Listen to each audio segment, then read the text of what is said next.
Hi everybody, welcome to lesson 6 of Ignite Your Music Career.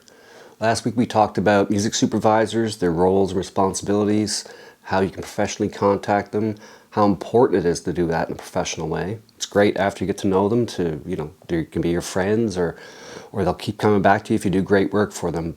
But it's really important that you approach them professionally. They're really busy people and they really look at their time as something where they cannot be wasting it for little things or reading long emails and that sort of stuff. And we had an example email that I put up there, quite quick and to the point, but it's a bit eye-catching too to them once they see that subject line and then the couple of lines with the link, really important link to your tune in the first line of your email. That's so important. So this week we're going to talk about metadata, written metadata, how to effectively do it, why it's important, how it works, and we're going to have an example of a piece. Actually, that piece you just heard, Paranormal Paranoia, which has been in 4 TV shows and a bunch of video games. So we're going to go through writing metadata. I'll show you some tips and tricks on how to do it the right way, and hopefully it'll increase your chances of getting your song or track picked up.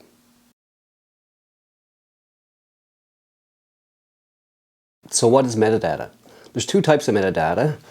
Today we're going to talk about written metadata, and there's also what's called embedded metadata, which we'll get to as we go forward. So metadata is basically a description of your song. It's a sales pitch, almost. I can't count the number of times I stand in the classroom and ask a student or even online, what do you do? And they say, I'm a bass player, or I'm a drummer, or I'm a singer, or I'm a songwriter. That's not enough. You really have to sell your song or sell your track just like you would the old-fashioned way they say in the elevator pitch. You have 30 seconds in an elevator with a music exec or a music supervisor or whoever it might be. You have to sell yourself. That's what part of being in the music business is about today. The biggest part, probably. So metadata really is a description of your song. So the song you just heard in the intro of this lesson, it has metadata.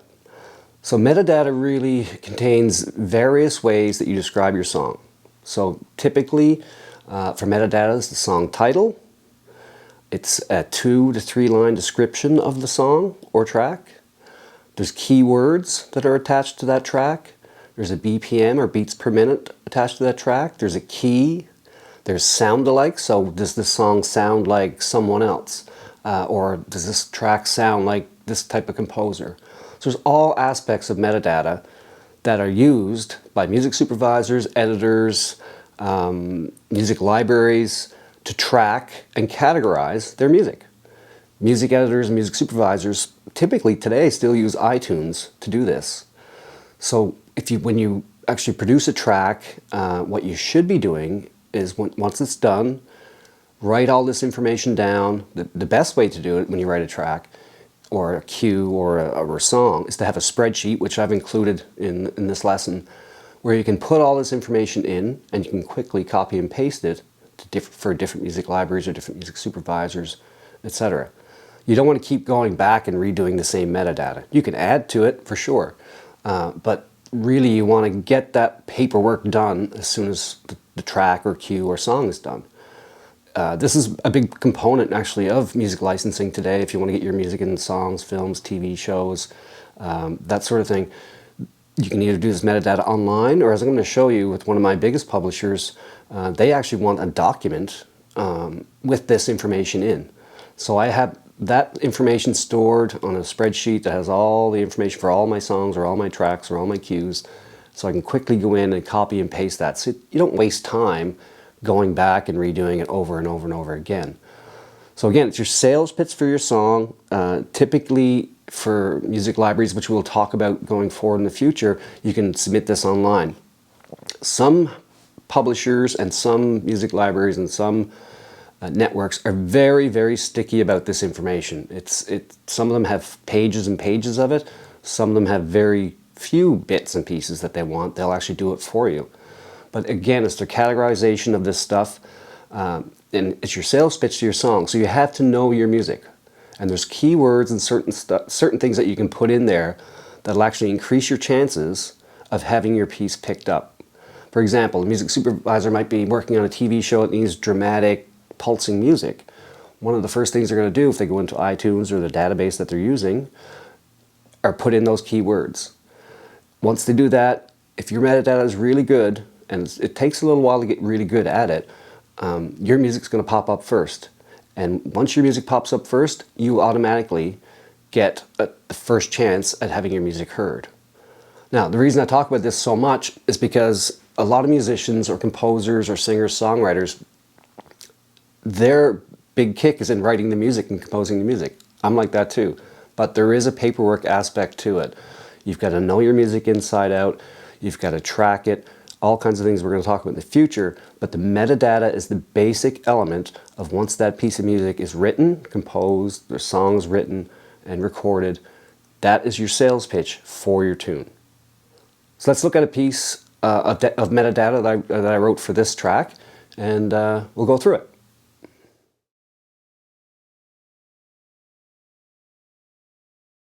Okay, so here's the metadata for this track for a certain publisher that I have. One of the things to remember is that each publisher or each music library or each music supervisor will ask for different elements of this. This is kind of probably one of the smaller versions of it. If some of you are already in libraries and production warehouse libraries, you'll see sometimes there's 10 pages of metadata that you got to put in. They want 500 keywords or 50 keywords. So it's always good to have a thesaurus kicking around. That's what I use all the time. The other thing I do too, here's a little trick, is that I will go to certain music libraries that I can access their metadata. I can look at their most popular tracks that are similar in genre to mine and see what that metadata is. And you can actually see, what you can do to actually change your metadata to have a better way of getting your music listened to first. So anyway, let's go through this. So the tune is called Paranormal Paranoia, which if you're a music supervisor, you kind of know right away what this thing is going to sound like, right? So typically what I do is I try to title my music in certain ways where it's going to be pleasing to certain genres. So for example, Paranormal Paranoia, and we saw in some of the credits earlier for this tune, you can see how that title alone just jumps out at a music super or music editor. They know right away. The song's not called Another Sunny Day, right? That doesn't fit on an Evidence of Evil show. So the title is really important. So if you have music that you've already titled, sometimes what you should think about is retitling it and then re-registering it with your PRO, so CAN, ASCAP, BMI, whoever it may be. So sometimes I have my music titled hundreds of times because I might send it to this show or this soup or this network for a certain show, but I'll change the title to fit that show. Catfish is one of the shows. I'm working on a cue right now for Catfish. And I change the titles a lot to work on certain shows. So every time you actually write a song or cue or composition of any kind, it's within your right to retitle it yourself, re-register it again under that new title, and then send it out. It's really important. So title is really important. Anything you can do, again, it's your sales pitch, right? So title is really important. So we'll go down the list here. The key is D minor. It's kind of not really in D minor. It messes around with different keys because it's kind of a soundscape. The other thing they're going to ask you a lot of times is the tempo. So a music supervisor will go in there and he or she might be looking for a cue that's 120 beats per minute or 90 or 70. So the more accurate you have for that, the better, again, your odds are of getting picked. So I've got varying tempo here because that's what it is. It's really a soundscape. They're always going to ask you for the genre. So I try to get as many genres in there as possible if the cue or song fits. So for the genres here, I've got horror, drama, suspense. So it fits a wide variety, and the cue kind of has different parts. They're always going to ask for a description, and it's usually a short description, 2 to 3 lines. So I've got a dark and dramatic cue that will add to the suspense factor in any scene. Droning and eerie. This cue can work in dark scenes for film, television, and video games. So what you want to think about here is getting as many key words that'll work. Droning, eerie, dark, dramatic, suspense. All that stuff works right here. Then they're going to usually ask you for keywords. It could be 10, it could be 20, it could be 50, depending on the different company. And we'll talk more about music libraries as we go forward. But so I've got percussive, great word to use there. Dramatic, obviously, pulsing. Cinematic, if you're a composer, is one of the biggest and best words that you can use. Cinematic. Dark, eerie, scary, suspenseful, fear. That's really important to have all these words in there. So sometimes they're going to ask you about relative artists or sound-alikes. So does your song or your track sound like someone else? Because sometimes they put in a keyword like that in their library or in their database. They'll go John Mayer, and they'll find every song that sounds like kind of John Mayer's style, even though they're not going to license or use John Mayer's music because it's too expensive. And if your relative artist come up, if your relative artist has John Mayer in it, your song's going to pop up. It's that simple. So I've got Junkie XL, Tyler Bates, Hans Zimmer. And the reason I put those guys down is because they use a lot of electronic aspects in their music, percussive, droney, and that sort of stuff. Then they're going to ask you for your name, obviously. Craig Keith Dodge right there. Sometimes they'll ask you for the percentage of ownership. So if there's two people that own it, maybe it's 50% and 50%. I own all of this, obviously. And then you're going to talk about your IPICA number, which we talked about, I think, in lesson 2 now.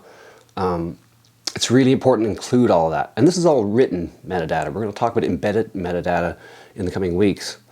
So basically, you've got to have this information always on hand. So create a spreadsheet, which I've actually done for you here. And every time you write a piece of music, put your sales pitch in there. That's your metadata right there.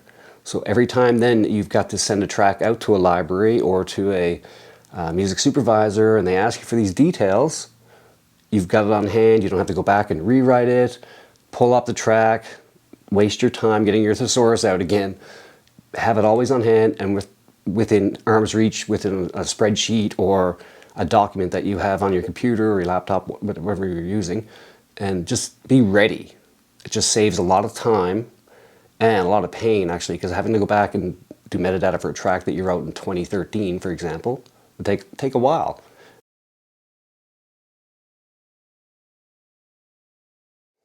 All right, so just to recap, we talked about the importance of metadata, writing it after you finish each track. We talked about titles of your tunes and retitling, perhaps, if you want to, and re-registering with your PRO.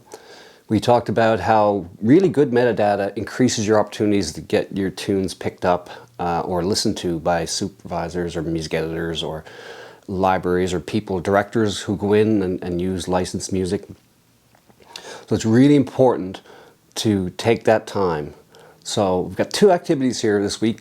One is there's a sheet there with a blank metadata sheet.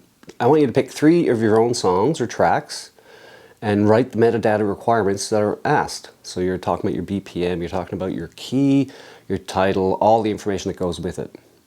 I've also included a spreadsheet that you can easily put your metadata in once you create it for each song that you have. If you have a back catalog, you should go back and do this for all your songs because you're going to be submitting them soon. Hopefully, if you haven't already, you're going to need that information on hand. It saves time and also it gives you an at-a-glance view at your tune. Now, you've probably written hundreds of tunes, maybe thousands of tunes. I've written thousands myself. So to keep yourself refreshed, you want to have that document always updated. And again, each music supervisor or each music library editor are going to ask for different metadata requirements. So be ready to adjust to them. I've run into situations where I've completed metadata for one of my publishers in LA, for example, and it was a pretty rough process. It was really antiquated kind of process, and I did it wrong. And of course, they get back to you and they say, oh, you got to do it again. And you don't want to get in that situation. So be really careful when you are dealing with these people to really do it by their rule. And each one of them has a different rule. Some of them have, kind of old methods of doing it. Some of them you can do it online. Some of them will do it for you, which is great too. So complete the activities. So go back, take 3 of your own songs or tracks or cues, write that information out, and then also take that spreadsheet and any songs that you've written in the past or writing now, get that information in there, hit save, this is my file, save the file again, and make sure that that information is always available so you can quickly copy and paste that. Because the key to getting music out is not to get it out to one place, it's to get it out to multiple areas, multiple places, soups, libraries and that sort of thing, which we'll talk about in the future here. But to have that information done already, copy, paste in, it saves you so much time. So download the free samples as well, use those in your music. Hope you enjoy them. And thanks for tuning in, and we'll see you next week.